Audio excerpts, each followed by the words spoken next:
Linda Ronstadt left nothing to the imagination. Try not to gasp. Legendary American singer Linda Ronstadt has revealed she's living with Parkinson's disease, a diagnosis that has taken away her ability to sing. It's a heartbreaking twist for a woman whose voice once soared through classics like You're No Good and Blue Bayou. Despite decades in the spotlight, Linda always kept a certain distance from fame, guarded, thoughtful, and never one to chase attention. Her story isn't just one of triumph, but also of solitude, introspection, and resilience. Behind the success was a woman quietly navigating the highs and lows of a remarkable career. Now, at 77, Linda openly shares what many had long suspected, offering a rare glimpse into the inner world of a star who lived life on her own terms. Before starting the video, can you tell me which country you are from? Linda Ronstadt was born in 1946 into a world already filled with the music and culture that would shape her soul. Raised in Tucson, Arizona, she grew up at the crossroads of two rich heritages, her father's Mexican roots and her mother's European lineage. This blend wasn't just a background, it became the heartbeat of her identity. Her father, Gilbert, ran a machinery business by trade, but his true passion was music, especially the traditional Mexican songs he loved and shared with his children. Her mother, Ruth, a devoted homemaker, brought the elegance of classical and operatic music into their home, rounding out a soundtrack that was as diverse as it was inspiring. From early on, Linda gravitated towards singing. With encouragement from her parents, she began performing with her siblings around town. Tucson's wide desert skies and multicultural flavor gave her both freedom and inspiration. It was a place that quietly nurtured her gift, helping her develop a voice full of depth, soul, and unmistakable character. This young girl from the Arizona desert would soon step onto a larger stage. Her journey into the spotlight began with a bold move, joining a folk rock trio called the Stone Ponies. It was only the beginning, but the spark had been lit. Linda Ronstadt's ascent to fame began in 1967 when the Stone Ponies struck gold with the hit Different Drum. Her powerful voice didn't just carry the song, it elevated it, capturing attention across the country and thrusting her into the international spotlight. From that moment on, Linda wasn't just a singer, she was a force. Fearless and versatile, she refused to be boxed in, breaking away from the limitations of genre. While others stuck to formulas, Linda explored everything from folk and country to rock, pop, and even opera, each time making it unmistakably hers. If you remember hearing Different Drum for the first time, drop a star emoji in the comments. In 1969, she made her solo debut with Hand Sewn, Homegrown, a groundbreaking record considered the first alternative country album by a female artist. But that was just the beginning. By the mid-1970s, she was dominating the charts with iconic albums like Heart Like a Wheel, Simple Dreams, and Living in the USA. These weren't just hits, they were milestones in American music. Her voice, paired with a bold, confident stage presence, set her apart in an industry dominated by men. They called her the Queen of Rock and the First Lady of Rock, titles that reflected not just her commercial success but the sheer impact of her artistry. She was the top female pop artist of the 1970s and became a cultural icon, gracing the covers of Rolling Stone, Newsweek, and Time. But Linda wasn't done evolving. In the 1980s, she stunned audiences by taking the Broadway stage in The Pirates of Penzance, earning a Tony nomination.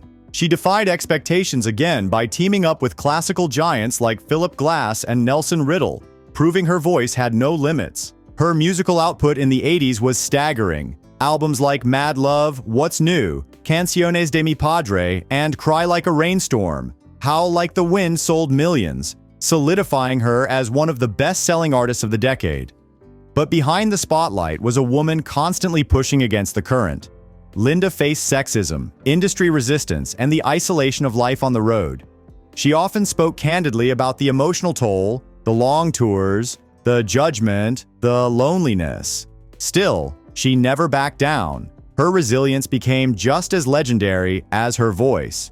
After finding early fame with the Stone Ponies, Linda Ronstadt faced a new chapter and new hurdles as she stepped into the spotlight alone. Her move to a solo career in the late 1960s wasn't without struggle.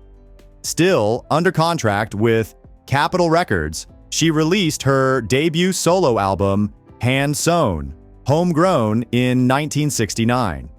It was a bold introduction to her wide-ranging talent, blending country, folk, and rock in a way that defied easy labels.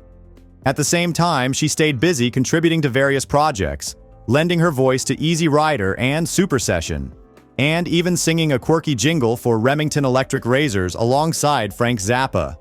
In 1970, she followed up with her second solo album, Silk Purse, produced by Elliot Mazer, recommended to her by none other than Janis Joplin. The album was a turning point. While Linda had mixed feelings about the cover photo, posing in a muddy pig pen, it delivered her first real solo hit. Long Time became a standout track, earning her a Grammy nomination and bringing her voice to a much wider audience.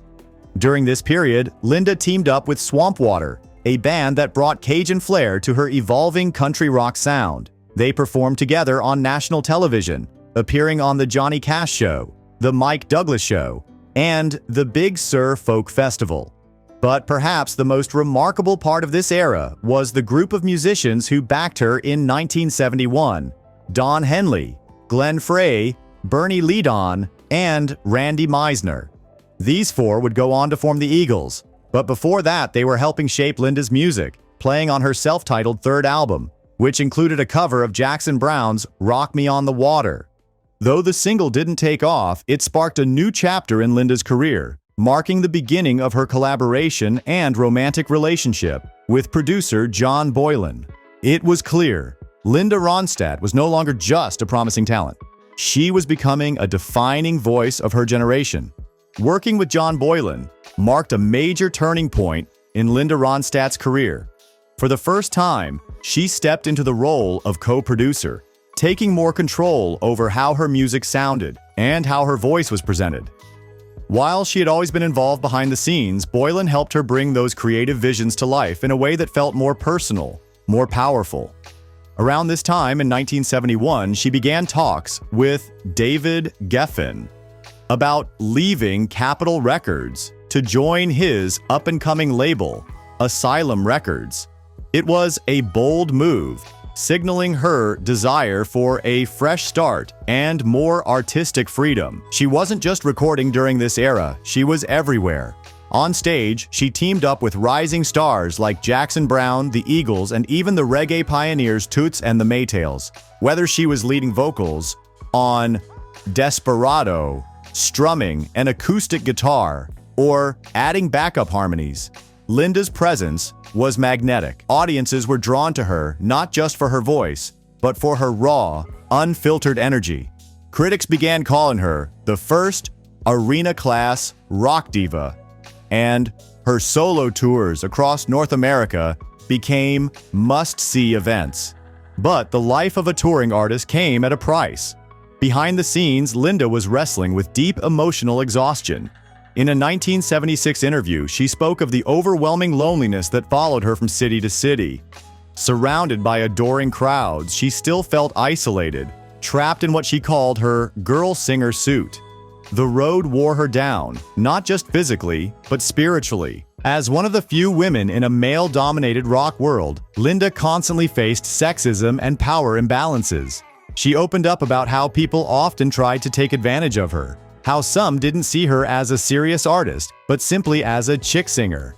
In the late 60s and early 70s, female performers were often dismissed or, worse, treated as groupies by the very musicians they worked alongside. Linda fought hard to distance herself from that label and insisted on being respected for her talent, not her gender. But navigating friendships, romance, and business with male colleagues often led to jealousy and tension, especially when boyfriends doubled as managers. She admired women like Maria Muldaur, who embraced their femininity while commanding respect, yet Linda often felt the pressure to compete directly with men on their terms. If you saw her perform live in the 70s or wish you had, leave a heart emoji below. In 1973, she began working on her fourth solo album, Don't Cry Now. John Boylan negotiated her new deal with Asylum, while producer and songwriter J.D. Souther handled most of the album's production. But Linda was searching for something more, someone who truly understood her artistic voice. That's when she met Peter Asher, a British producer recommended by Kate Taylor. Asher joined the project to produce 2 tracks, Sail Away and I Believe in You. His polished approach helped give the album its shape and opened the door to a long-lasting collaboration, Don't Cry. Now featured her first major country hit, a new version of Silver Threads and Golden Needles. This time, the song cracked the country top 20 and helped the album sell over 300,000 copies. By the end of 1974, her biggest success to date. Her biggest success to date. Her star kept rising. She joined Neil Young's Time Fades Away tour, opening for massive crowds and reaching audiences far beyond her core fan base. On that tour, a fateful introduction happened backstage in Texas. Chris Hillman introduced her to Emmylou Harris. He had a feeling the 2 women would connect, and he was right. That meeting sparked a deep friendship and a creative bond that would lead to countless collaborations in the years ahead. Linda Ronstadt's love life often mirrored the unpredictability of her career, passionate, intense, and rarely without complications.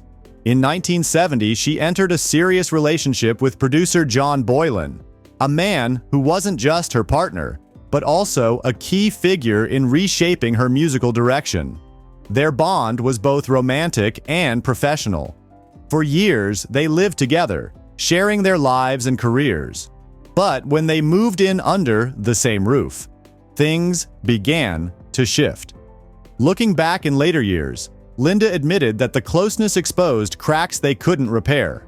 What she truly longed for was a partner who could understand the weight of her ambition and the demands of her path. Although their romance came to an end, the respect between them didn't. They continued working together, putting their shared passion for music ahead of personal heartbreak. After her split from Boylan, Linda fell for singer-songwriter J.D. Souther. Their 2-year relationship wasn't just romantic, it was deeply creative. Together, they produced some of Linda's most memorable songs, including Faithless Love, Simple Man, Simple Dream, and Prisoner in Disguise. Though their love story ended in 1974, their musical chemistry left a lasting mark. Years later, Souther admitted he couldn't even remember what ended their romance, only that it mattered deeply at the time. Throughout the 1980s, Linda was linked to several famous names in the entertainment world. One of the most surprising was actor Bill Murray. Though their relationship stayed largely under the radar, it was said to be sincere and full of quiet charm. Another unexpected pairing came in 1983, when she dated rising comedic star Jim Carrey. Their whirlwind romance lasted 8 months, brief but unforgettable. But perhaps her most high-profile relationship was with Star Wars creator George Lucas. They met in 1983 backstage after one of Linda's concerts. What began as a private connection gradually grew into something serious. The two shared a long-term engagement that lasted until 1988, keeping their love mostly out of the public eye. Though the relationship eventually ended, it remained one of the more fascinating and talked about romances of the era. 2 creative powerhouses from very different worlds, trying to find common ground. One of Linda Ronstadt's most talked about romances was her relationship with California Governor Jerry Brown in the late 1970s, a pairing that captured headlines and captivated the public. The unlikely match between a free-spirited rock icon and a disciplined intellectual politician was irresistible to the media. Magazine covers dubbed them the Governor and the Rock Queen, turning their relationship into a cultural moment. People were fascinated by how 2 such different worlds could collide so naturally. Behind the scenes, their relationship was surprisingly down to earth. They split their time between Linda's home in Malibu and Jerry's place in Los Angeles, choosing privacy over red carpets. Brown later admitted that they avoided public outings simply because the attention was exhausting.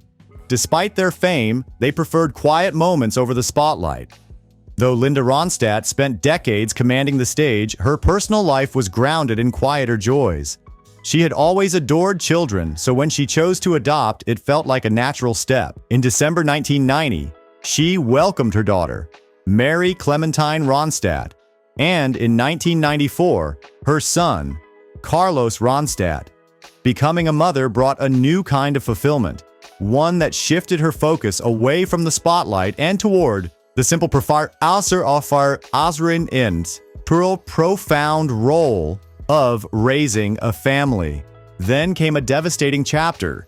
In August 2013, Linda shared heartbreaking news. She had been diagnosed with Parkinson's disease.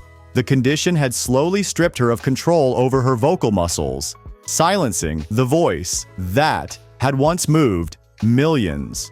At first, she thought the symptoms were side effects of shoulder surgery or perhaps a tick bite. But as the symptoms progressed, the truth became impossible to ignore. The world mourned with her. Her voice wasn't just a gift, it was part of the soundtrack to generations.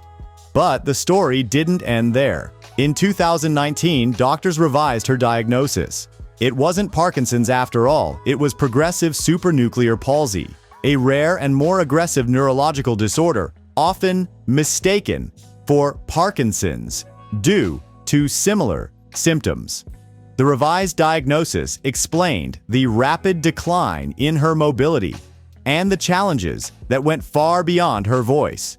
Despite it all, Linda faced her illness with quiet courage, leaning on her deep love for music, her children, and the strength she'd always carried behind the scenes. If you enjoyed it, drop MVP in the comments to let me know you made it to the end.